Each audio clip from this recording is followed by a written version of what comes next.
Assalamu alaikum wa rahmatullahi wa barakatuhu. Well, it's nice to be over here for the first time in Saudi Arabia and to attend this first international conference on applied chemistry. Well, the talk will be mostly based on mechanosynthesis of advanced materials. So I have planned my talk in such a manner that I'll get some introduction of the talk, that what are advanced materials, mechanosynthesis, then how we are using this mechanosynthesis in terms of crystal engineering to get co-crystals and metal organic frameworks. Then I'll be discussing some challenges and future outlook of this. Well, if you see in this slide, a lot of definitions are prevailing in the literature. If you can see, this is very simple definition which says all materials that represent advances over the traditional materials that have been used for 100 or even thousands of years. Well, I have highlighted over here advances over the traditional materials. Now, when we talk about advanced materials, we really mean that there should be some type of changes which can be accepted. Another definition is over here which says all new materials and modifications existing in the materials to obtain superior performance for characteristics that are critical for application under consideration. Now again, it's more what you can say a critical definition, more precise and more accurate. Another definition over here which is very much present in the literature is say this is creation of material at the molecular or atomic scale for the purpose of advancing technology, developing more efficient products, creating new manufacturing technologies, or improving the human experience. Now again, if you see, I have highlighted some points over here that words, this is the creation, molecular or atomic, efficient products, new manufacturing technologies, or improving the human experience. Now, what we really mean by molecular and atomic level, I will take on to the next slide over here. If you see, we know chemistry. Chemistry is what? We talk about molecules, right? And when we go beyond molecule, what it is? We talk about crystals, right? So when we talk about molecules as such, they are actually the atoms and the chemical bonds which are giving us the molecule. But when we talk about crystals, we talk about molecules, and that is the interaction, that is the intermolecular interactions and how they play the role to form the crystal. Now this is the basis of my talk. I will be talking about beyond the molecules, means we are going above the atomic level to the molecular level. Now if you see, the process by which we will be moving ahead is mechanosynthesis. Now if you see in this mechanosynthesis, there are two methods which are well known in the literature and mostly done. They are the manual grinding by a motor pestle or non-manual grinding where we are using ball mill grinding. In this we are using the basic mechanochemical synthesis, that is we are putting pressure, and by mechano basis we are able to get new synthetic procedure, and we are providing the energy as well as the molecules to interact with each other. Now what crystal engineering is? Well, this is one of the most accepted definition in the literature by Professor Desi Raju. It came out in 1989. It says the understanding of intermolecular interaction in the context of crystal packing and the utilization of such understanding in the design of new solids with desired physical and chemical properties. Now over here I have again highlighted some words over here: intermolecular interactions, design, and properties. That means if we are knowing the intermolecular interactions, then we can do something with it by using them to design some materials. And why we want to design? So that we can get some different or new properties or somewhat desired properties, what we call as physical or chemical properties. Now this mechanosynthesis is not very new to us. It's been known for a long period of time. One of the papers in Takasis have talked that it's around 4th BC that has been known that you can now obtain elemental mercury from cinnabar with acetic acid by mechanosynthesis. So a lot of people have worked on it, and actually Carey Lee is also known as the father of this mechanosynthesis. He has done a marvelous job in this case, but very recently now this thing has come up and it is developed as one of the most aspiring techniques to get new materials and new molecules. Even you can do organic synthesis by this, but I will not be talking about that. Well, I was talking about intermolecular interactions. Now, this is again one definition by Desi Raju, and which is also one of the very pertinent definitions, which says supramolecule synthons are structural units within a supramolecule which can be formed and or assembled by known or conceivable synthetic operations involving intermolecular interactions. Now, if you see over here, we are saying structural units formed, assembled with conceivable synthetic operations to get intermolecular interactions. Now, what we mean by supramolecular synthon, if you see over here, this is acid pyridine synthon. And if you see in the literature, you will find that about 95% of times, if you are having a pyridine type of nitrogen and you are having acid, you will have this type of interaction. Similarly with others, if you can see over here, the acid-acid interaction, acid-nitro, and you can find different types of synthons. And if you can actually design them for a certain types of molecules, you can also design the new molecular structures. Well, in terms of pharmaceuticals, this has grown up very efficiently. As you know that pharmaceutical scientists, they need always a new solid form. So as much solid forms are there, they are very convenient with that because of the chemical and legal advantages. And if we see over here, these are some of the forms which they are often looking for, like polymorphs, pseudopolymorphs, solvates, co-crystal salts. I will be concentrating on co-crystals a bit. Well, co-crystal, again, it is a IUCR definition which says solid consists of a crystalline single-phase material composed of two or more different molecular or ionic compounds, generally in a stoichiometric ratio with neither solvates nor simple salts. Well, crystalline single-phase material, they mean that it should be in single crystal lattice. It can be a molecular. Molecular over here, I mean API molecules. They could be molecular or ionic in nature with a stoichiometric ratio. That means it has to be in a molecular ratio. You have to be in a stoichiometry, then only you can call it as a co-crystal. And it should not be a solvate or not a simple salt. Well, this is one of the examples of one of the papers which I got published in Journal of Pharmaceutical Science. If you see, this is one drug API which is known as alprazolam. And you see this is benzoic acid. Now, these are the intermolecular interactions which I talked in the last slide of supramolecular synthon. Now, this is a supramolecular synthon which we are having OHN type. This is again CHO type, and again the same type of interaction you can find. Well, recently I have started working on this metal organic frameworks and coordination polymers. So I got some of the results very recently. So I thought I would be discussing them with you people. Metal organic framework, a lot of people have come over here and they have talked about MOFs and very good talks, and they have drawn a lot of attention on the applications of these metal organic frameworks. These are some of the definitions again which have been talked in the literature. Metal organic framework which was porous, and all the applications which we have discussed earlier by Mohammad Edodi and all, they have talked about the porous materials to get metal organic frameworks, and this. This is another definition which was always there.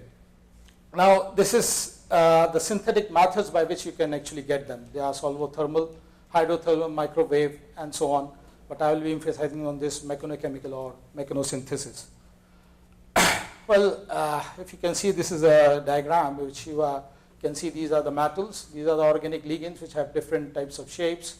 And you can use them, you can grind them, and you can actually get different types of coordination polymers or MOF. This is one of the methods which is known as neat grinding, or we can say which is not having any solvents in it. You can also do a solvent type of grinding where you are putting drops of solvents. It is also known as solvent drop grinding or liquid assisted grinding. So you can also, again, this liquid or solvent over here is acting just like a catalyst to enhance the rate of reaction, and you can get the new structures over there. Now, coming to what has inspired me to go into this mechanosynthesis of metal organic framework. This was one of the papers by Bicon et al. In Crystal Engcom around 2006. Very easily they have got this metal organic framework with copper acetate and nicotinic acid in 1:2 ratio, and they have grinded it in for about 10 minutes without a solvent. And they could get a material called material 1, which was having this water and acidic molecules inside the metal organic framework. I'll show the crystal structure later on. And if you see, this is what they have done. They have tried to heat it up for about 200 degrees centigrade for 3 hours, and they were able to get the same structure with the removal of water and acetic acid from the actually the porous or the pores from it. This is the structure which I was talking about. This structure is actually reported by Liu et al. In Journal of Solid State Chemistry 2001, where they have got this by the hydrolysis of 4-cyanopyridine in copper chloride by solvo-hydrothermal synthesis. And you can see the structure when they got this, they were able to confirm this by PXRD, that this is the same structure what they're getting for the one which already reported by Picon et al. Then they got another paper was there in 2002 by Chemcom in Liu et al. They have shown that they can actually transfer and even make anhydrous type of these crystal structure without any change in the crystal structure. Means the pores are remaining the same, the structure is very rigid, it's not getting tempered with temperature change. Now, what we have done in our lab, we have repeated the same experiment. This experiment was done actually by ball milling, so we have done it by the simple mortar pestle grinding. We have taken the same things, isonitric acid and copper acetate monohydrate, and we took another compound known as isonitric acid hydrazide over here. Just we changed this OH into hydrazine group, and we could get this type of thing. Well, this is how we conducted the experiment. If you see, this is copper acetate hydrate, and this is the isonitric acid. The colors, if you can see, they are very much different from. And when we grind it for 20 minutes in a 1:2 ratio, we could get something which is something like this, which was totally different from the starting material. And then we heat it again for 3 hours for 200 degrees centigrade, so we could get the same type of material which was actually reported, and we could get the same things. We heated it for 3 hours, and then we could get the same sample which was being reported by Picon et al. We did the similar experiments with our compounds, and we could get something like this. And when we heated for 2 hours at 100 degrees centigrade, we were getting this. Now, if you can see over here, I want to make a point over here that you can see this change in color is also very much obvious, and it's telling us that we can grind things and we can get some new materials out of it. Now, these are some of the results which we have got. Now, this was the PXRD which we compared with the crystal structures and the PXRD which we have done in our lab. Now, these have been simulated over here, and if you can see, this is the Liu et al. One, this is the one which was by Liu et al., and this is the one which was done by Picon actually, and we have done it by ourselves in our lab. And this one is the new one, which is the nicotinic hydrazide one. Now, if you see over here, these three patterns are almost the same, with slight changes in the shape, but the peaks are almost the same, and we can say that they are the same molecules or the same structures what they were talking about. But when we see this PXRD pattern, we are totally sure that this is not the same one. We are having some different network over here. So when we look to compare this with the one sample which we did by treatment of heat for 100 degrees centigrade, we could really superimpose them with slight changes of some new peaks we found over here around 15 to 20 and then over here. So we could say that there is some change in the thing, but the major structure is remaining the same, and we can say by that maybe the molecules like water and acetic acid which may be in the pores could have been removed from it. Now, if you see, this was one of the papers which is reported in Inorganic Chemistry Communications, where they were having a crystal structure of, this is the crystal structure of this nicotinic acid they have taken. We have taken isonicotinic hydrazide, and they have taken nicotinic hydrazide. We were having isonicotinic hydrazide, and they were having. They also condensed this hydrazine molecule, this NH2 over here with acetone, and they could get the structure somewhat similar to that, but there is some differences. And what are those differences I want to highlight over here? That if you see, this is an octahedral type of geometry which is found, but in the case of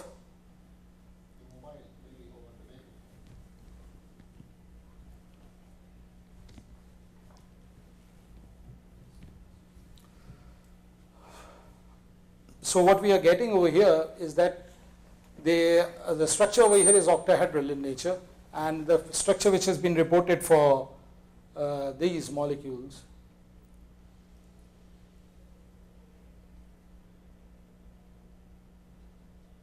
over here, this was actually square pyramidal over here. So the geometry is totally changed, and the pores could also be changed, but we are not able to confirm it by a single crystal. But we are sure that we are able to get the same structure what they are reporting, and they could have the same cavity which is being reported by them. So this is what we have simply done over here. And we can say that by using mechanosynthesis, you can also get some structures which are porous and which can be utilized for various potential applications which have already been discussed. This is the PXRD pattern which I was talking about. If you see, it's almost the same. Means most of the peaks are relying on the same or simulated on the same pattern, and you can even find the peaks are more or less the same with slight changes, and it can be because of the molecular changes which are there. And we are totally sure that it may be one of the things. We are doing some more experiments over it to regard to the confirmation of the structure. Now, there are some challenges which I have been talking about. Well, if you are having a mechanosynthesis, well, this is one of the challenges. You have to see how you can scale it up. Means it is very difficult to scale it for the industrial use, but at the laboratory level, yes, you may get some very good results, but it is to be seen that how we can get it to the industrial level. Well, again, this is very interesting that we can have a possibility of having new exciting structures. This is why I'm telling, because if you see the structure which we have got, some people have tried it in the solvent process also, but they were not able to get the same structure as what we are expecting. They were getting a molecular structure or monocomplex. They were not getting a metal organic framework like that. So we can say that, yes, if we are trying mechanosynthesis also, we can have a chance of having new structures or new possible applications also.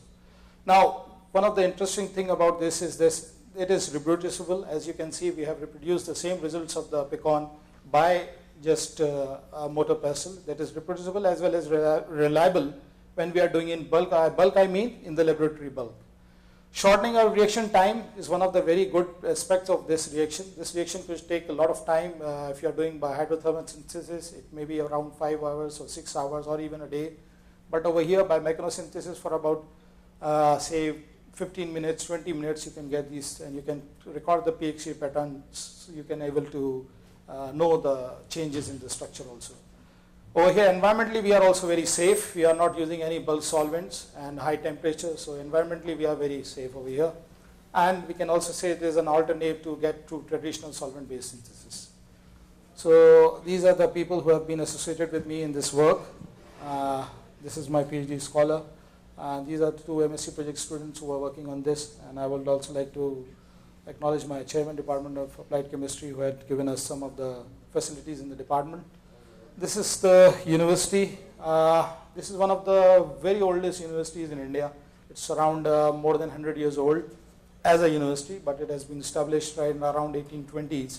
This is the famous Victoria Gate over there. This is the new construction there, which is known as Babe Sayyid. This is the Jama Masjid of the Aligarh Muslim University, and this is the Stretchy Hall. These are all very old buildings, especially these 3 buildings I'm talking about. And thank you. Well, thank you, Dr. Yasser Azim, for your presentation. If we can start questions session from the audience. Any question or suggestion?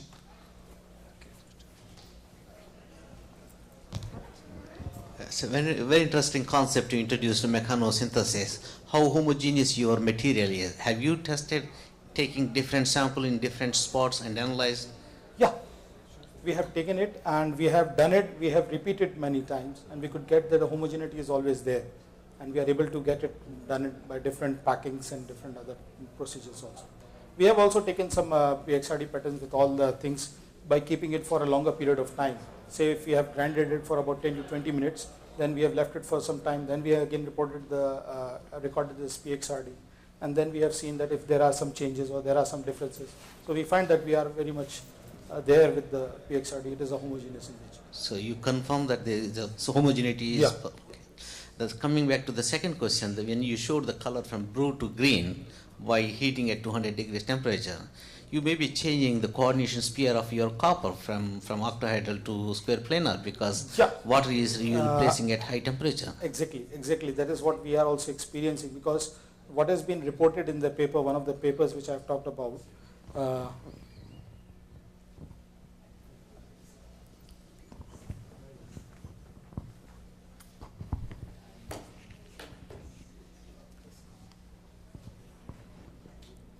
if you see over here, this one is the one which was reported earlier.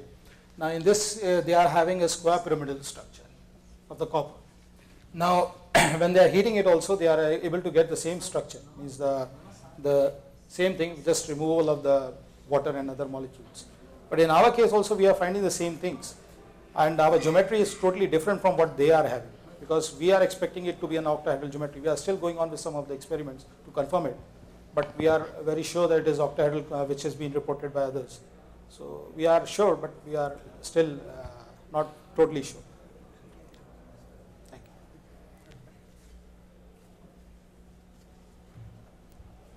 Thank you, Dr. Yasser again.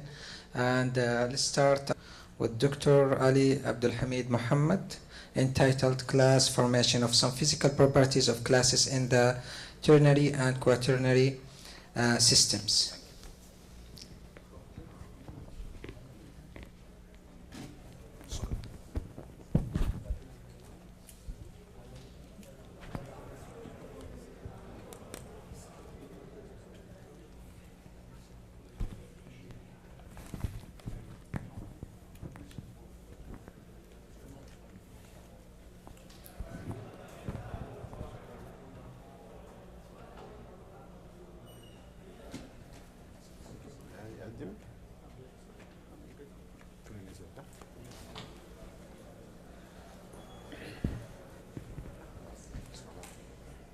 Assalamu alaikum.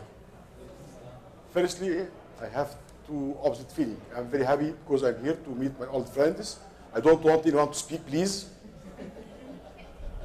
I am very happy because I'm here with my old friends, but I'm very sad because today is my birthday of my youngest daughter, and she cried on mobile, said, "Dad, I want you in Cairo." So I have opposite feeling.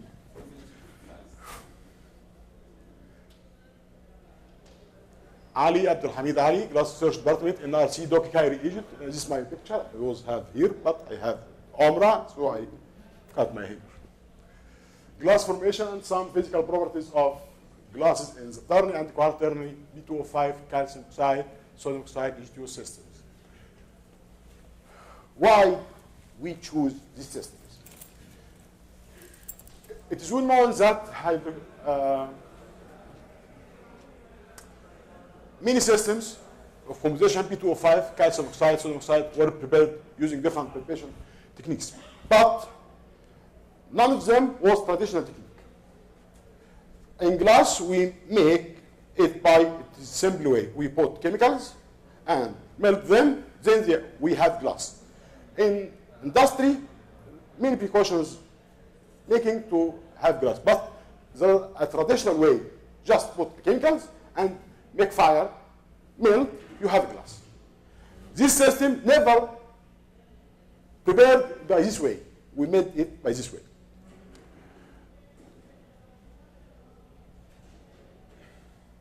Second thing, we add silver oxide.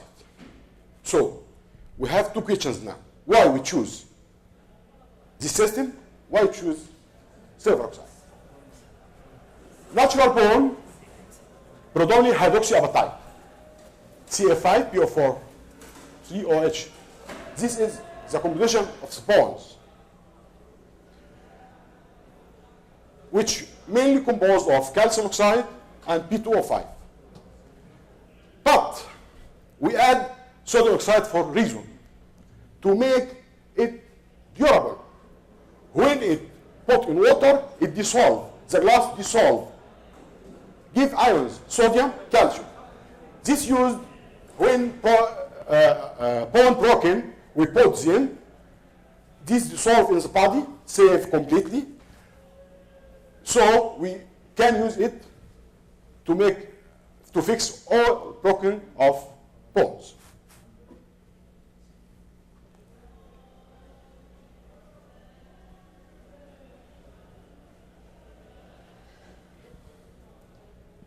The questions here, if we made this, why it is this composition of the glass is well known. Why we make it again? We have two difficult, we have two reasons. First, we need to improve the solubility. Second, we need to add a new thing, an antibacterial agent. This is the role of the silver oxide. When added to glass, it goes to the nucleus of bacteria and kill it. So, in simple way, we can prepare a glass which can dissolve in water, release silver ions, which kill bacteria. Antibacterial agent.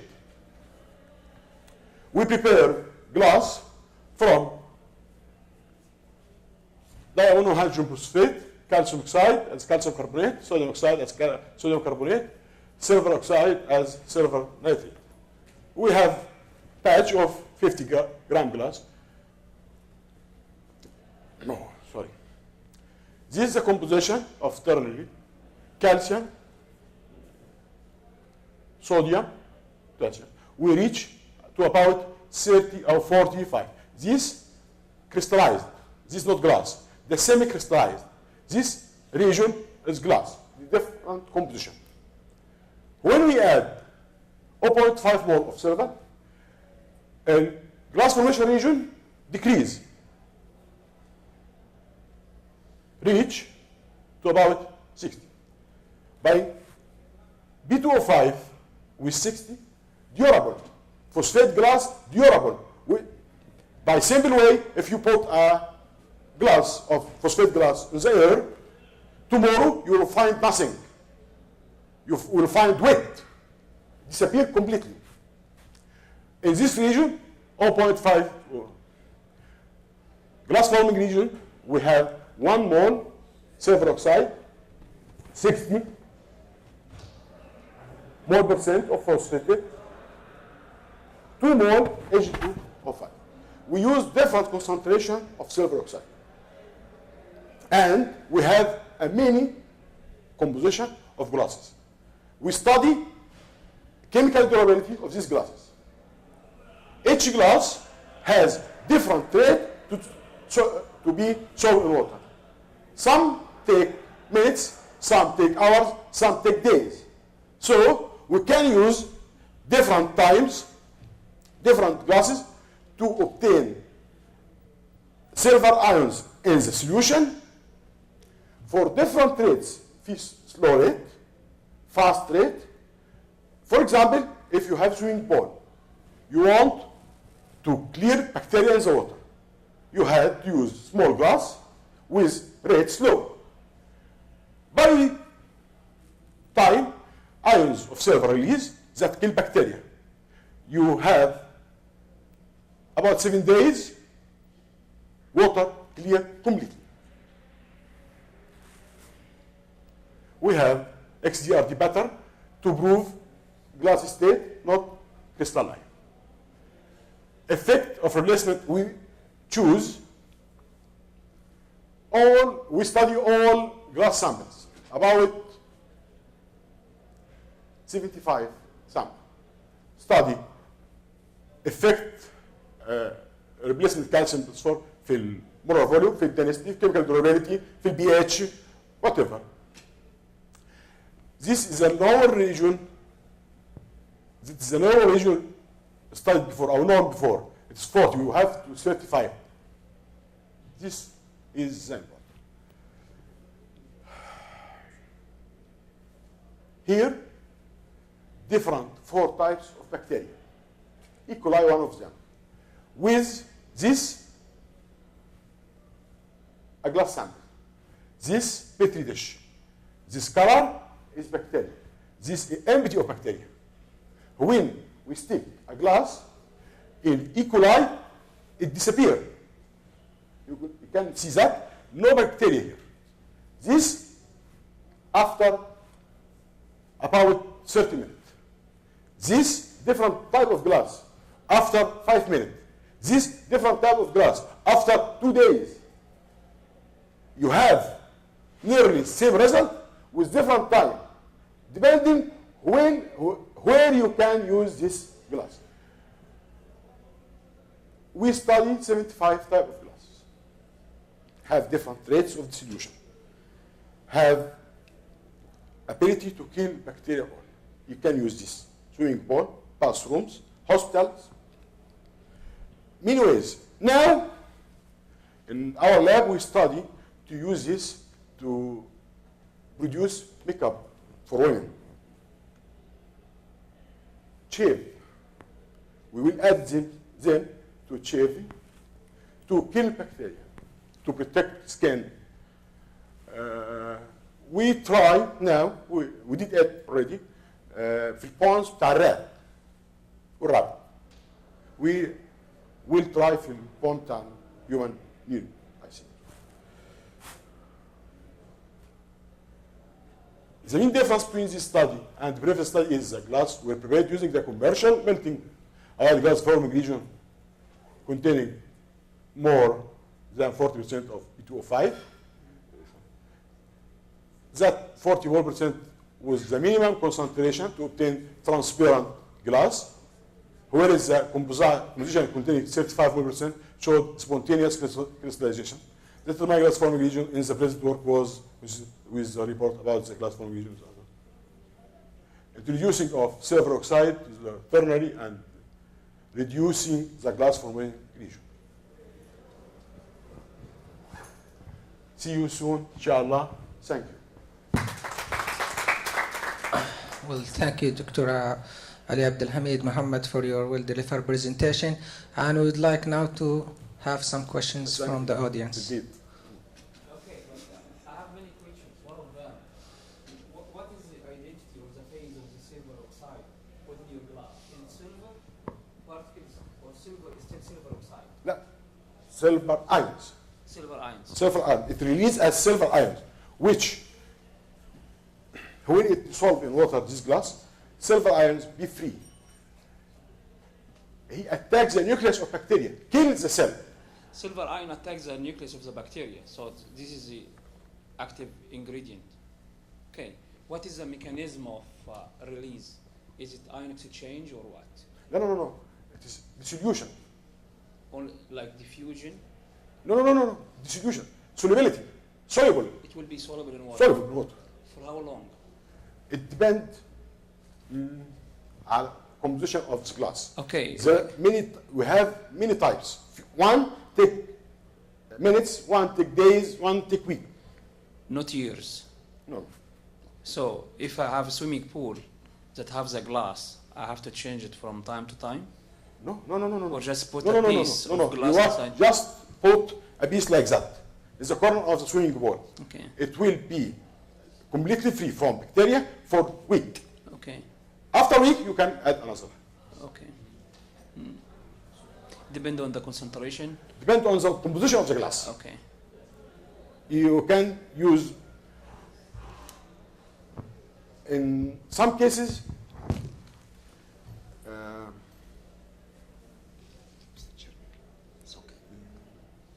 makeup for women. This must solve in few minutes. Good? Dr. Ali, thank you very much. It's very nice, wonderful. Habib. A little concern about the impact of this material on the environment. You are killing bacteria, but Yes. some concern about the environment. What will you do about that?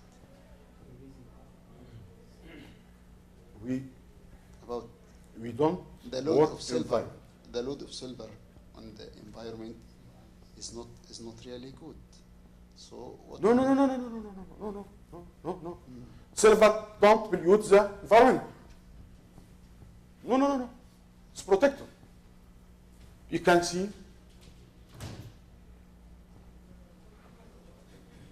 silver called antibacterial agent.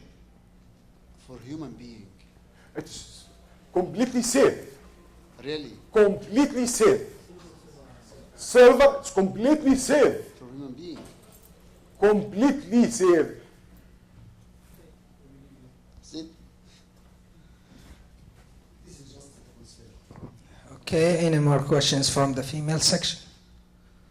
Well, we reached to the end of our session. Thank you all for your attendance. And thank you again, Dr. Ali. Thank you.